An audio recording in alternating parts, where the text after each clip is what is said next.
Greetings, greetings, greetings, greetings. You are now tuned into the vault. Trust Christian O, nothing control everything. Just want to thank you for tuning in live or listening to replay. Appreciate everybody that always tunes in live or listens in the replay, catches in the archives. We know quite a few people are ultimately going to end up listening to it on the archives as opposed to just the live. So we appreciate everybody tuning in live, listening to replay.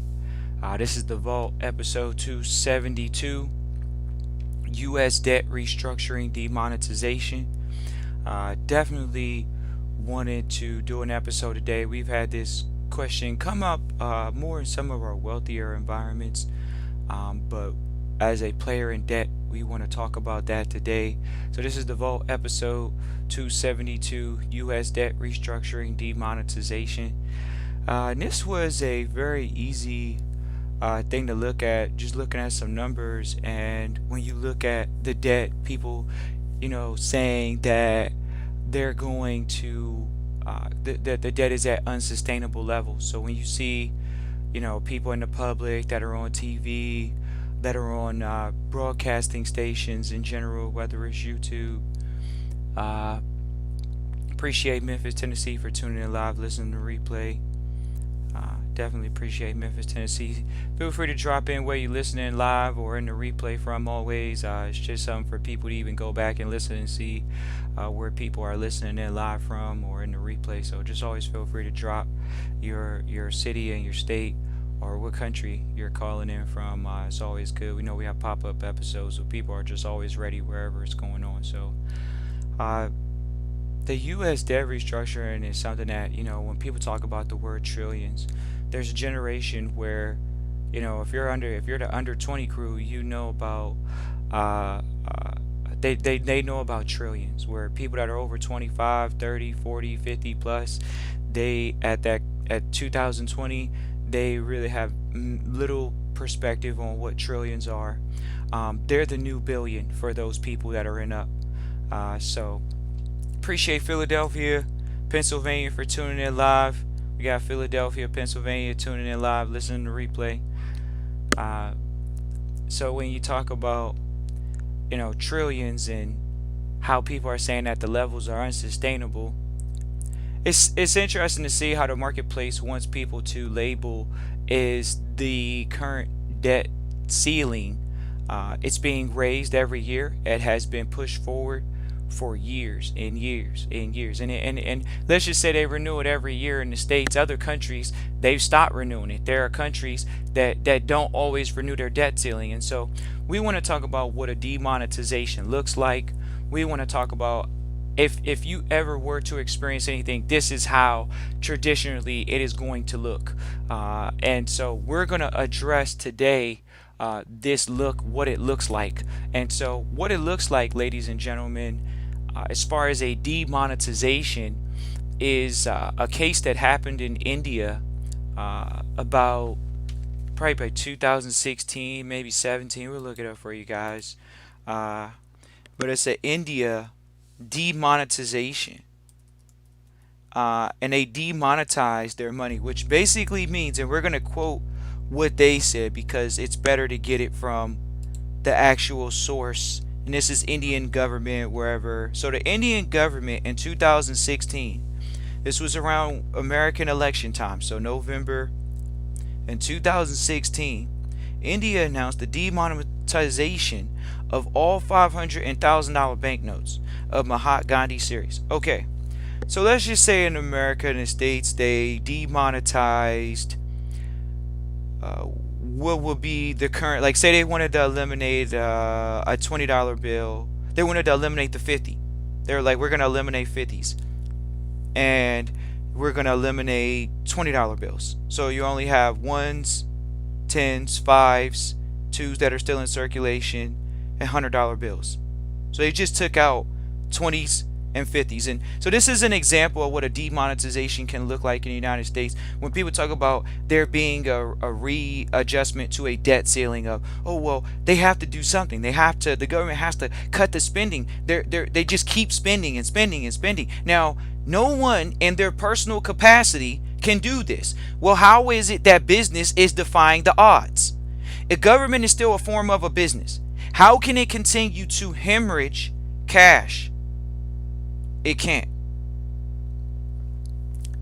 So India announced the issuance of, instead of, now listen, they took out the 500s and the thousands. What they did was they reintroduced a 500. So just like in the States now, where they have everybody's bragging about the blue money. The blue money is the money that is tracked because they've done their best to make it more trackable, as they say. Okay, but they took out the 500s, they took out the thousands, but they replaced it with a $2,000 note. They got a $500 and a $2,000 note. So what happens when they say, okay, we're going to take out the 50s and the 20s, and then we're just going to go ahead and introduce a $500 note? Oh wow, I thought they were going to take away money out of circulation. No, India, not only did it take money out of circulation, it reintroduced money back into population. And of course these notes are more trackable. Of course they are. You guys, if you live in the United States, you thinking you're living in one of the most technologically advanced countries? And oh yes, there's more crime going on, cybercrime financially, and they want to track it. People say, oh, but Trust Christian, we seen the government recently come in with cryptocurrency, and they're saying that they're going to do what we're talking about right here.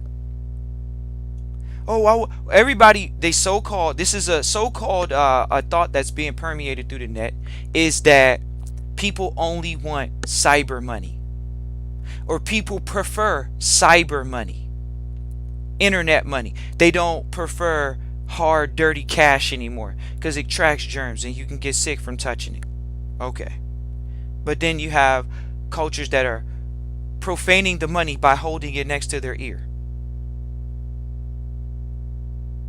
Holding money. People who they're saying, well, so hold on now. The people, they want hard cash. The government says, well, we're going to go ahead and adopt the cryptocurrency thought process, and we're going to show you all what cyber money looks like. We appreciate the private sector developing the technology. Thank you all. Now you have a couple choices. You're either going to be a monopoly or you're going to join us. Well, those same people that were programmers over for the private sector are now programming these different cryptocurrencies in the gov. Appreciate Brooklyn for tuning in live, listening to replay. Shout out to Brooklyn, New York. There's multiple Brooklyns in the United States, so definitely shout out to Brooklyn, New York specifically. U.S. debt, restructuring, and demonetization looks like that.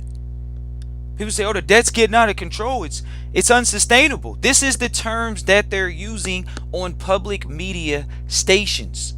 We have no problem with talking about it. Why? Because we're in the space. They're talking about it in the public, for the public people, but in the private sector, who you think is funding the states? Who you think is funding the government? So the private sector, whether we're talking militias or people that are going to benefit, because there's two people that are going to get wiped out from a demonetization. Because think about it, if you don't have certain dollar bills in your hand, when we say dollar or bills in your hand, what happens? You lose a part of purchasing.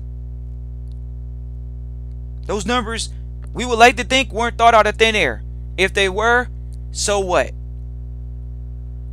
We got ones, we got fives, you got tens, you got 20s, you got 50s. We just saw a country do a restructuring. You think India is not a part of the United Nations? The World Economic Forum? Oh, well, if we just go ahead and do a U.S. debt restructuring, demonetization, the rest of the world can go ahead and take its pain. Well, China, let's look at China. They'll claim on paper they don't have a debt issue. India did. India is one of a few countries in the world that has its own fund outside of the IMF. Now, not every country has a fund outside of the International Monetary Fund, which is the United Nations, the World Economic Forum. They're in funds. The country itself is in funds A fund meaning that there are countries that have come together and put money together, and they're saying that they're going to finance projects. Countries. Well, how's the United States going to fund a project when there's supposedly trillions of dollars in debt? We're not going to say that they're going to revalue the money, because they're not. It's going to be demonetized, just like every other country does in the world. When the bill gets too high in numbers, now it might sound very high-end financial conversation, but when you think about a country doing what they did, that's what we're talking about in the States, is when a country such as India, which is a powerhouse. No one can say in 2020 that India is not a powerhouse. They are a powerhouse. They are not small in scale. They have 1 billion people in their country. It is a very sophisticated territory. Now, it may not be as developed as the United States or as China or other countries that may be smaller than it. But India is a powerhouse of working GDP around the world. And they did a demonetization to their money. They didn't do a revaluation. You want to know what they called?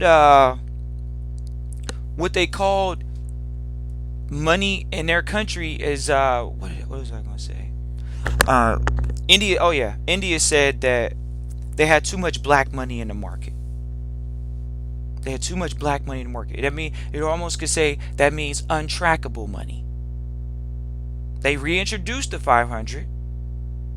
And what else did they do? They introduced the 2000. Ladies and gentlemen,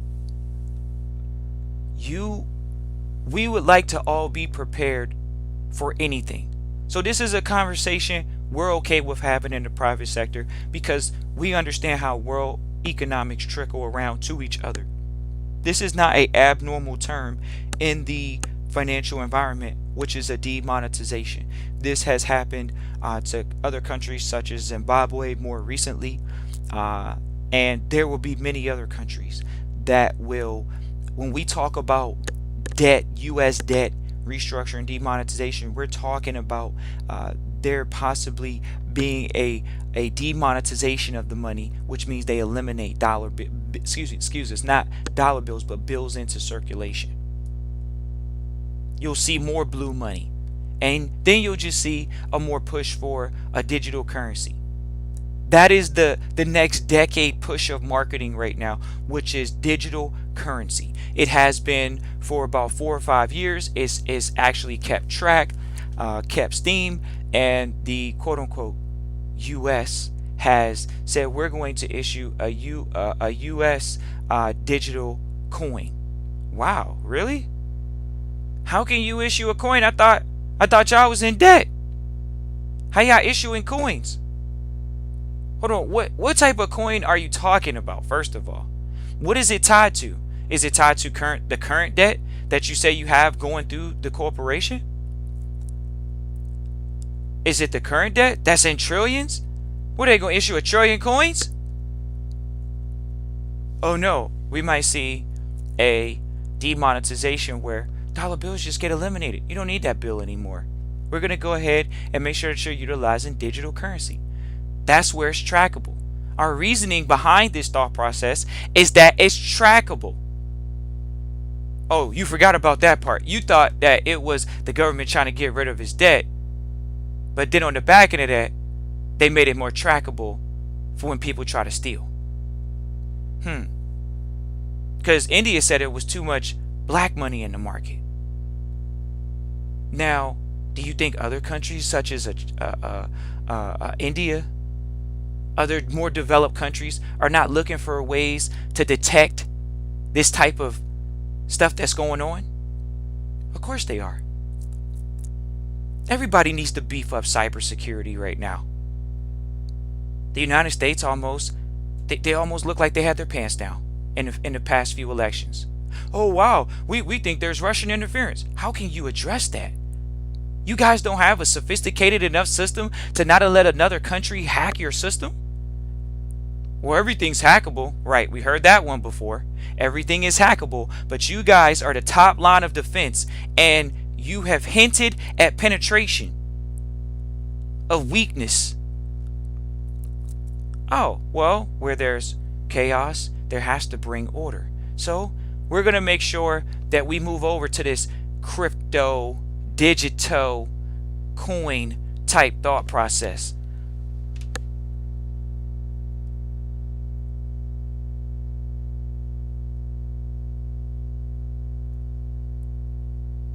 Somebody put a good comment into the chat about things that are being trackable. Someone said that would be an interesting story. We might have to pull up that story live. Someone said the U.S. Treasury was just hacked. And this is interesting. You guys, think about that. Your so-called money, your whole entire life, you want to amass millions and billions of dollars, it's going to be in a digital form. So if you don't have internet, do you have access? See, these are basic type of thought processes. So why would you give up hard cash if you don't have access to the internet? Well, now you have cryptocurrency. Then they're going to demonetize the money. Let's look for this U.S. Treasury hack. Oh, wow, it came straight up. 12 hours ago. Are we speaking on this at the right time there, Fred? The U.S. Treasury just got hacked. Why would they put out this information? This is supposed to be top flight security. You don't show that you have a weakness in your armor, ladies and gentlemen. That's why you stick the sign outside of your house that says we have a security alarm. So if you break into this house, guess what? There's a noise going to go off. There's going to be some type of dogs coming to get you. Something might shoot you. It's some type of security. But it's not. And this is where you all know you have upside for business development. You have a lot of upside in cybersecurity right now. Wow. And is it Russians again? Is it the Russians? You want to go live in Russia though, huh? So you want to live in a country that's hacking other countries' federal reserves, their banking system? Is that what you want to do? We think not. So we're going to enjoy the cozy, good old Americas, as they call it. The land of the free, home of the brave, where you can sit back, live in debt. The country's living in debt, so why wouldn't the people be living in debt? Right? Okay. Wow, this is an interesting story to say the least.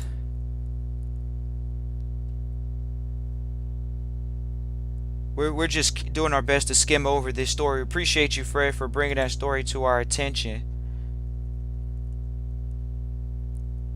It says the Russians claim they did it.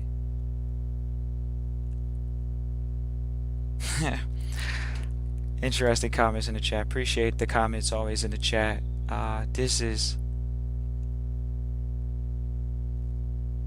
Yeah, so as you all can see, these are what are called federal agencies. Think about the times you're living in where the government can or press can come out and outright admittedly say that they got hacked by another country at that. What are these guys? Are these guys that sophisticated in Russia that they can just get into anything? I mean, why aren't they running the world? Why aren't they running the world at this point? Well, we already know why. Because the U.S. debt is doing just fine. We know that there's doom and gloom. Our mentors trained us about fear. Fear is sellable, ladies and gentlemen. The U.S. debt restructuring, demonetization is something that happens on a daily basis or at periods of time throughout a country's history. India, that is not the first time they had a demonetization, or Zimbabwe. These countries, why do you think the IMF is in place? Why do you think the Bank of International Settlements is in place? Why do you think these things are in place, lady? The World Bank is in place. They're in place to aid countries when they have a moment of debt insolvency. Well, good thing for the United States, Americans like working. So, since they like working, they can go service the debt. Who's going to service the debt? The citizens. That's who's going to service the debt. That's why they have, and when you go to us debtclock.org, they literally show you that each citizen is worth money. Well, they show you how much each citizen is worth. That's one of the things that's going to service the debt. We already know you can't have financial capital without labor. Well, they have labor, just like India has 1 billion people. So when they restructure, life is going on. You know how many people in the United States are outsourcing work to India? It's the same thing in China. People in the United States are outsourcing work to other countries. Bottom line. And India is a major player.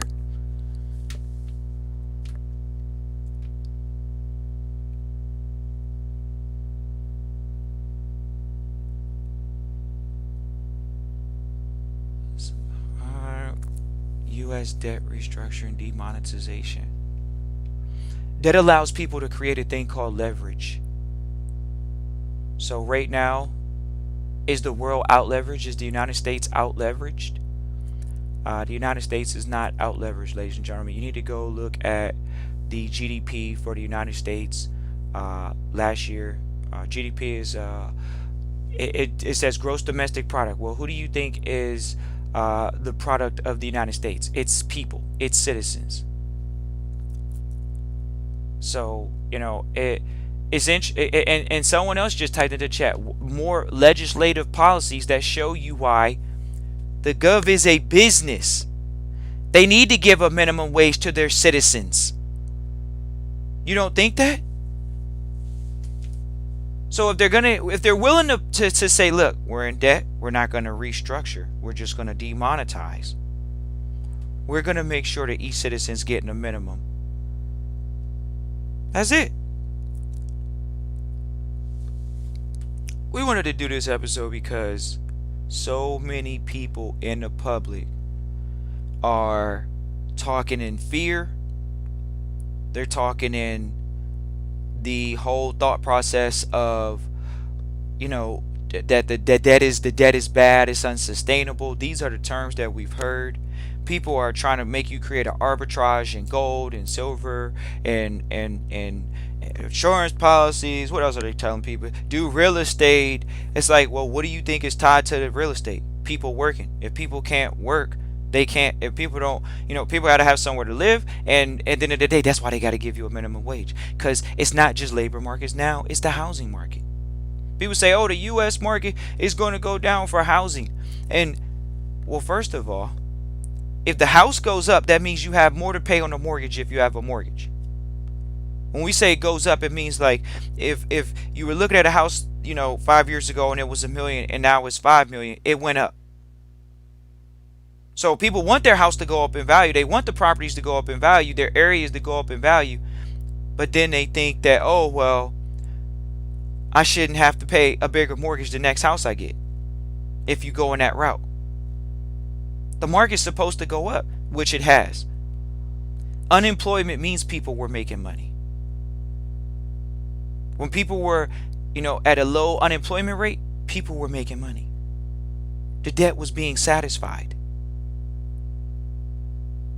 But people say, oh, well, and people said this for the past 4 or 5 years. Ladies and gentlemen, look at the stock markets. This is not Trust Christian and only the vault. It's the markets are at all-time highs, and whether it went through a virus moment, whether it went through the housing crash, the housing did a restructuring. Who else? And the housing bubble came off of the what? The banking bubble. The banks, they got restructured. Some banks got bought out. Some banks went under. It seems like the United States knows how to balance their books. That's what it looks like. So they have trillions of dollars in debt, and then they have trillions of dollars of productivity every single year. The African American community in their country, which is less than 50 million people, actually generate $1 trillion themselves in debt every year. And they've been doing this. They've been on the roll for 4 plus 5 years. They're going for half a decade, maybe longer now. U.S. debt,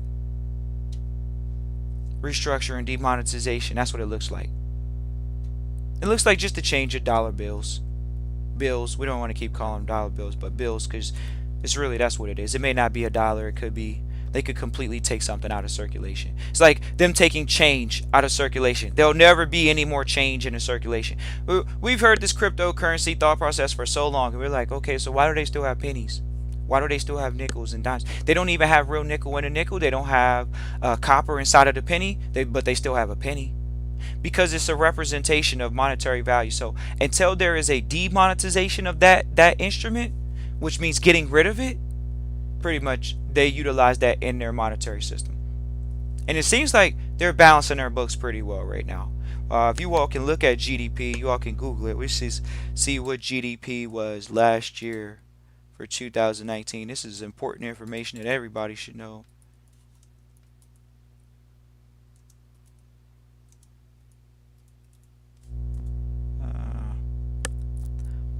Let's see if this number comes straight up. GDP for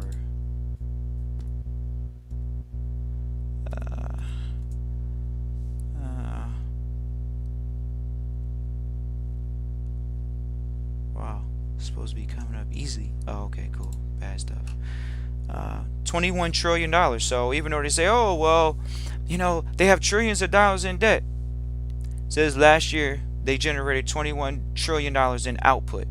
That means they produced that much in monetary value for the world. That's a fact. You may see different stats, but at the end of the day, we'll let's say less than 1921 trillion in productivity. So will you see a demonetization? More likely than a revaluation. These words that people don't know because they're not in the financial sector. They have no financial interest in other than them being speculators, and that's why they have a job. They're being paid to give people narratives. The people that are on TV are paid to give narratives. We can address that as a fact. But when you're not a player in the marketplace, where is the fear in the fact that these people over there, the 300 million people in the United States, 300 million plus people in the United States that are actually producing?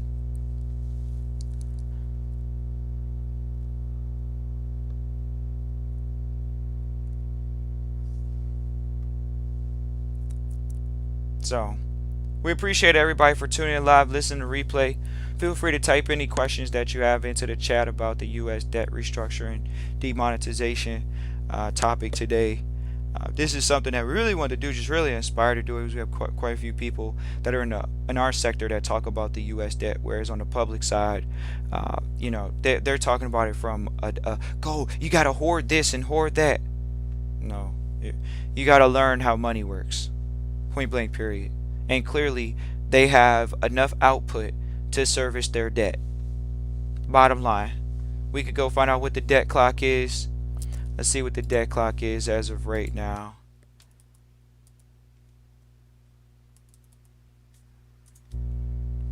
U.S. debt clock, 27 trillion. Okay, so they're about 7 trillion over payload right now. Remember, trillions are the new billions, ladies and gentlemen. Trillions. So some people may say, oh, you know, trillion just rolls off the tongue. Well, billions used to not roll off the tongue. Billions was a big number for people before 2020, before 2010. Let's go back to 2005. Let's go back to 2000.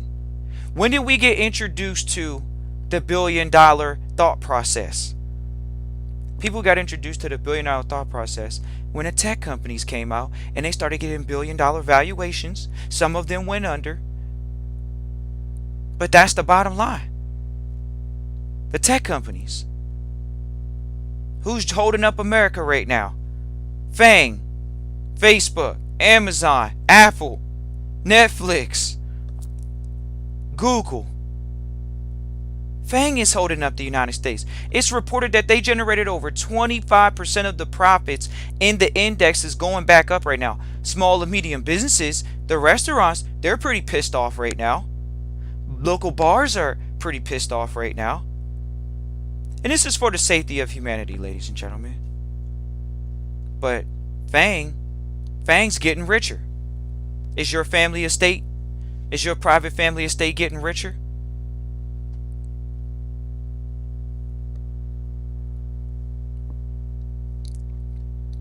It's interesting. We got someone in the chat that says our value can't have a number on it. We're priceless. It's almost like saying that we have not calculated that there's 60 seconds in a minute, which then means there's 60 minutes in an hour. And then at that point, if we can count that there's 60 minutes in an hour, I just want to get $1 for every minute. So that means I'm getting paid $60 an hour. Is that bad? Is that bad to be able to be paid for your time based off of $1? Some people get more, some people get less. Why not be counted, ladies and gentlemen? What is this poverty mentality of not attaching? Ladies and gentlemen, it's public and it's private. Private, we got AUM next to our name. That means assets under management. Debt is an asset. That's what the stewards of the United States are doing.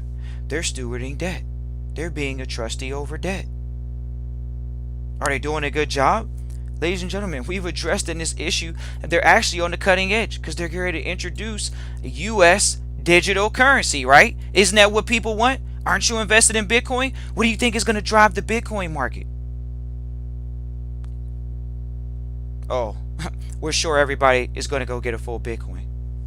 Ladies and gentlemen, if you are able to afford one Bitcoin right now, remember the first bubble that it went through where it went up?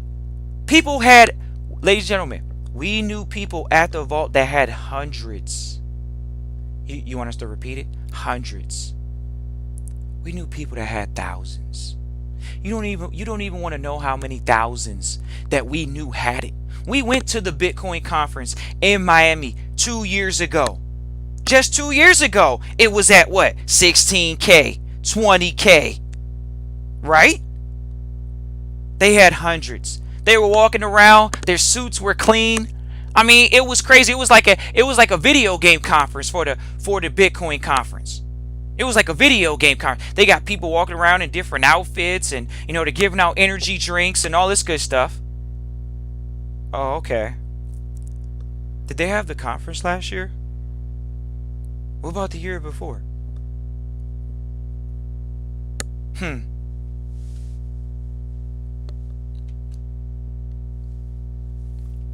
Yeah. What if you're not able to be in it, and whether you're in it or not, we're not talking directly to people.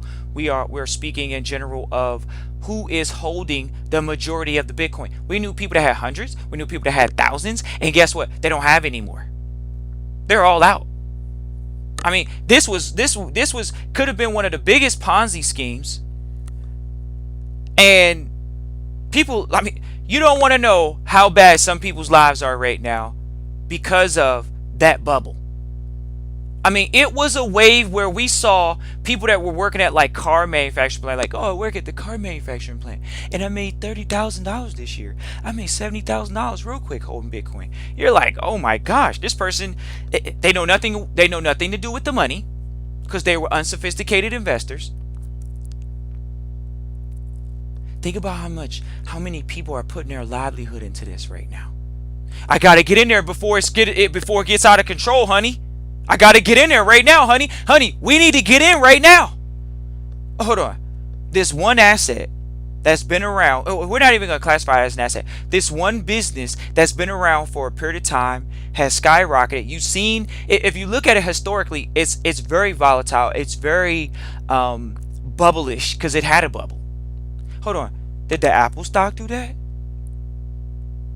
Or maybe in the beginning it did, right? So how many more bubbles can you withstand? Because we know people that were a part of the bubble and they damn sure ain't a part of this one right now. They lost. We could say everything. You guys don't want to know how bad it was. Because when you get money fast and quick in these type of Ponzi schemes, as they're called, when people don't know who's the true holder and of the asset, hold on, who's the largest holder of these currencies at this moment? Is it the common people that really, what would they have a need for doing crypto transactions when they can just do everything through traditional payment means? Oh, I want security. Hold on. The government got hacked. No wonder you guys want security now.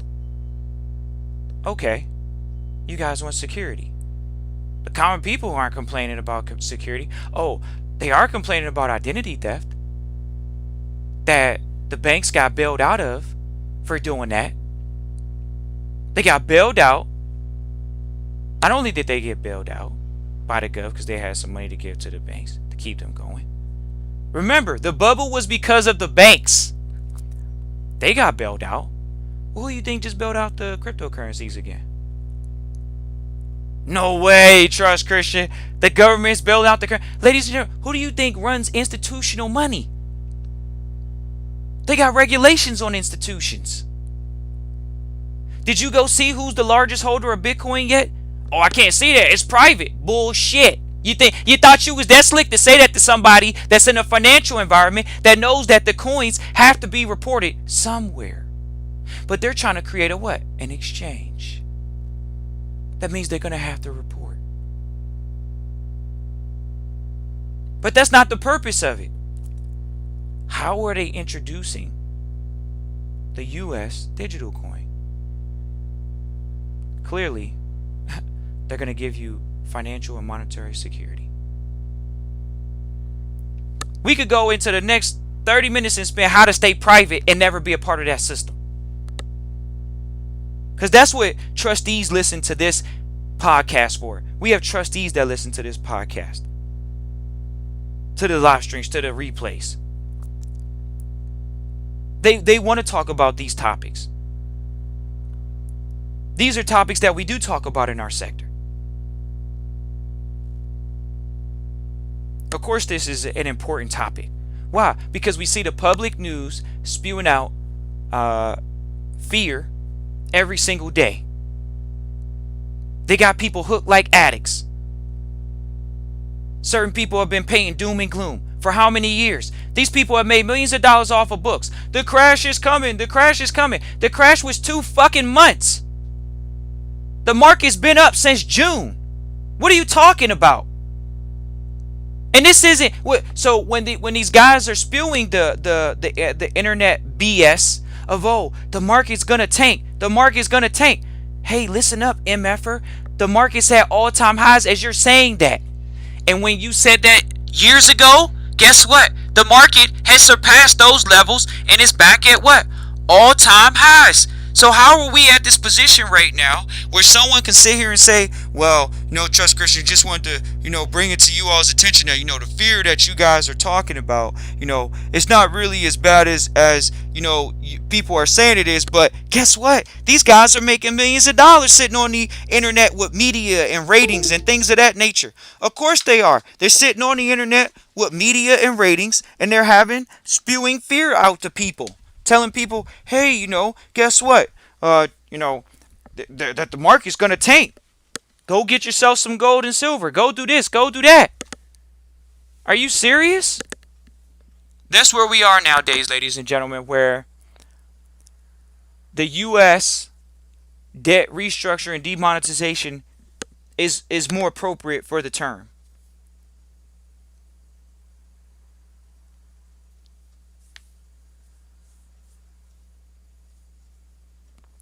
Appreciate everybody for tuning in live, listening to replay. Always appreciate everybody. We see everybody that typed into the chat. Shout out to everybody that typed into the chat while we were live. Christian at trustchristian.com is where you guys can email for questions or consultations. This is the Vault episode 272, U.S. debt Restructuring, Demonetization. This episode was really focused on uh, really just putting it back in perspective of what it looks like on a world scale, not just on a fear-based local news station perspective, because these type of things are going to happen. But as it stands right now, the states could go, they're going to go pretty high, ladies and gentlemen. Like, but you don't want to know how high they're going to go. If they went into double digit, well, they're already in double digit trillions. If they went in 100 trillions, as long as the United States is outputting and outworking the world, which they're slightly doing, slightly, China is right on their back.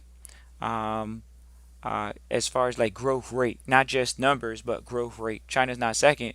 We don't think yet, but they have projections to be one of the largest producing markets in the world, one of the largest output markets in the world. So it's interesting. We're gonna see a change in dynamics as years progress, but it doesn't look like what you guys or what people hear over the internet, that spewing of the negative information and the doom and gloom, is actually true, because as it stands right now, this, it looks like the United States is servicing their debt every single year. Now, if someone said, "Hey, can you be 7 grand under leveraged every single year?" Somebody would say, "Yeah, that's light. That's not a hard position to be taken in dollar bills. $7,000 in debt from year to year. So the United States looks like that, and not in trillions. They're outputting $21 trillion in GDP, and if they have $27 trillion year to date right now, actually right now, $27 trillion in quote unquote unserviced debt. Ladies and gentlemen, people can service their debt even with student loans. It's interesting to see that right now they have a media campaign going on that is trying to help people eliminate debt. And clearly you can see that people in the United States are going to work and they're going to produce things. Some people say, "What about the job market, Trust Christian? Can we talk about that? And how does that affect the debt?" Because the job market is changing, ladies and gentlemen. A lot of people in the states know this, but when you look at the financial forecast that we look at the vault, we encourage trustees to look at, and not just reading big media. You all can see that there's always going to be a shift in power. The states is actually really strong as it stands right now, despite what people would like to say. Um, the United States is still the number one country in the world as far as GDP output right now. That means their citizens are working and making money. Now, they are people try to knock them for not doing a lot in the stimulus area, but think about it. They're allowing their citizens to live off debt. They don't care. Whereas other countries are like, no, no, no, we're not going to do that. We're going to make sure that people don't go into debt, and we're fine. Whereas United States knows, as soon as this situation with vaccines and people getting back to work on a major scale, ladies and gentlemen, even after a year or two, you guys will see the dominance that if unless tech in the next 2 years eliminates 30% of the jobs, most people will be back to work. 80% of the population will be the working class will be back working. They will be doing that. So the output is not going to be low in the United States.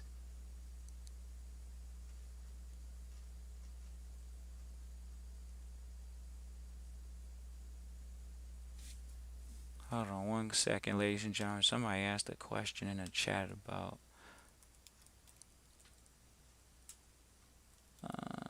Somebody said a question in the chat. Uh, no, it's actually with a S. Somebody typed into the chat was demonetization spelled with a Z or a A.